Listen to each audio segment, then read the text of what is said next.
Bonsoir à vous et bienvenue dans Au Quotidien, la suite en ce mercredi soir avec Anthony Piton pour nous accompagner. Rebonsoir Anthony. Rebonsoir Aurélien. Et pour notre rendez-vous sexo, Sébastien Landry. Bonsoir Sébastien. Bonsoir. Psychosexologue au Mans, on va parler de ce dernier écrit de la collection Et si on allait mieux que tu diriges. Il s'appelle La pornographie sans préserver, sans libérer. Il est signé par Malvina Chabilan. Ça sera dans quelques instants. Mais pour commencer, le rendez-vous musical de notre chroniqueuse adorée, Céline Chevassu. Bonsoir Céline. Bonsoir Aurélien, cette semaine, gros plan sur un groupe de jeunes que j'ai découvert en concert vendredi dernier. Il s'agit de Steel, ils ont à peine 20 ans et ils jouent déjà dans la cour des grands. Ils ont sorti en mars 2020 leur premier EP, Speak Less, Dream More. Ils étaient prêts à faire découvrir au monde entier leur musique, mais voilà, le confinement les a stoppés. Enfin stoppés, pas tellement, ils ont quand même sorti 6 singles en un an. Pour en connaître davantage sur eux, je vous invite à les rejoindre sur leur compte Instagram Steel Band. Vous pouvez écouter leur musique sur toutes les plateformes d'écoute en streaming. Quant à moi, je vous laisse sur un extrait de leur premier clip, Quiet Life.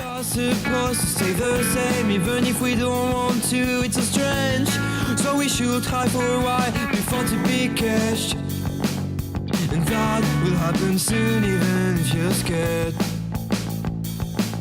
So let's not cause problem cause we can go back. I'll live a quiet life.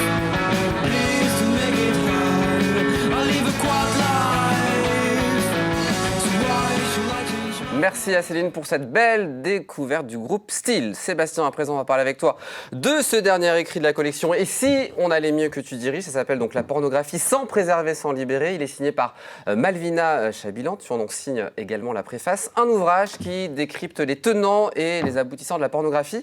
Il faut savoir qu'aujourd'hui, la pornographie est présente partout dans notre société. Les pubs, les médias, la mode sur Internet. Je voulais démarrer avec ces quelques chiffres. En 2019, le principal site pornographique, Pornhub, a reçu 42 milliards de visites, ce qui fait 115 millions de visites par jour, soit l'équivalent de la population de l'Australie, du Canada et de la Pologne réunis. Est-ce qu'il faut s'inquiéter de cette consommation de masse de la pornographie aujourd'hui, Sébastien ? Un petit peu parce qu'en fait, ça dépend comment c'est consommé. La problématique, surtout chez les jeunes. Beaucoup de jeunes tombent dans la pornographie. Il y a une étude sur les jeunes enfants européens. C'est 9 ans, le premier visionnage de pornographie. C'est un peu tôt. Ils ne sont pas prêts, ce sont des enfants. Il y a beaucoup de violence. Et en fait, dans cette consommation, il y a une construction mentale de la sexualité qui va se fausser. Et on va avoir une sexualité très stéréotypée, dégradante, surtout pour la femme, avec des actes de soumission et de la violence qui apparaît de plus en plus. Oui, les conséquences, c'est que ça peut créer des troubles psychosexuels. C'est comme ça que ça s'appelle. Exactement. On rencontre, moi en consultation, je vois de plus en plus de jeunes hommes, par exemple, qui ont des dysfonctions érectiles.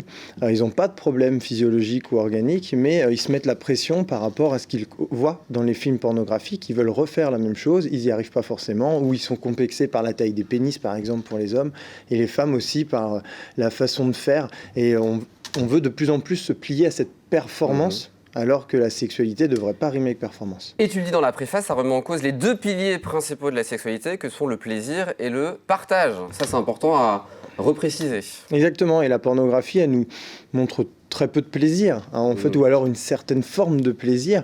Le partage, ça voudrait dire qu'il y ait de la communication, qu'il y ait du consentement, qu'on partage un moment plaisant à deux. C'est pas ce que l'on voit en fait dans ces films. Exactement. Donc là, on voit trop de quelque chose de violent, et souvent où c'est le désir de l'homme qui est mis en avant et pas celui de la femme. Qu'est-ce qui ressort des discussions que vous avez avec les jeunes ? Parce que vous faites des ateliers, des cours dans les lycées, c'est ça ? Exactement. Et en fait, les jeunes s'identifient vraiment à ces pratiques-là. Beaucoup de jeunes filles demandent si, par exemple, la sodomie est une pratique sexuelle obligatoire. Voilà. Ça les questionne vraiment, c'est pas simplement une idée qu'elles ont, c'est qu'elles pensent qu'il faut forcément y passer et elles ont peur d'avoir mal. Voilà, c'est en fait cette vision de la sexualité qui est complètement fausse. Il n'y a plus de respect. Même les femmes se respectent plus parce qu'en fait elles veulent se plier à ces exigences que la pornographie met en avant. Et du coup, on n'est plus sur une sexualité épanouissante, plaisante, mais surtout sur une sexualité de performance. Alors que faire face à cette surconsommation de la pornographie? C'est quoi la prévention? Il faut développer ce concept de santé sexuelle, c'est ça? En fait, c'est ça. C'est-à-dire que dans le concept de santé sexuelle, il y a un pilier important qui est l'éducation. Et l'éducation à la sexualité, c'est ça qui protégerait le plus les jeunes. Donc normalement, qui est obligatoire de l'école maternelle à la fin du lycée à raison de 3 séances par an. Mais c'est pas assez présent dans les programmes? C'est pas assez présent. C'est-à-dire que c'est vraiment pas quelque chose qui est systématique dans tous les établissements. Des établissements le font, hein, mais pas tous.